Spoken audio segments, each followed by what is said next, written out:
Hello busy people. Indian classical dance ఫామ్స్లో భాగంగా ఇవాళ కథక్ గురించి తెలుసుకుందాం. ఉత్తర భారతదేశానికి చెందిన అత్యంత ప్రసిద్ధ నాట్య రూపం. కథ అనే సంస్కృత పదం నుంచి వచ్చిందే కథక్. కథా కహీసు కథక్ కహలావే. కథను ఎవరైతే నాట్యం ద్వారా వివరిస్తారో వారిని కథకులు అంటారు. తెలుసుకుందామా కథక్ గురించి? ఇది భారత్ పరంపర. కథక్లో ఫుట్ వర్క్ అండ్ స్పిన్స్ చాలా ముఖ్యమైనవి. ఫుట్ వర్క్ని తత్కార్ అంటారు. డాన్సర్స్ కాళ్లకున్న గజ్జలతో విభిన్నమైన శబ్దాలు పలికిస్తారు.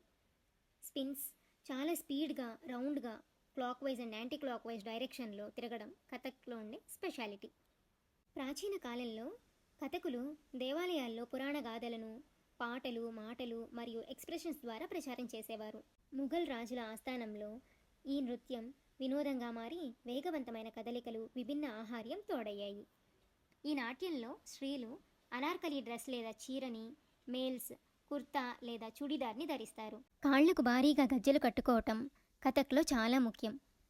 సాధారణంగా హిందుస్థానీ మ్యూజిక్పై ఆధారపడి ఉంటుంది కథక్.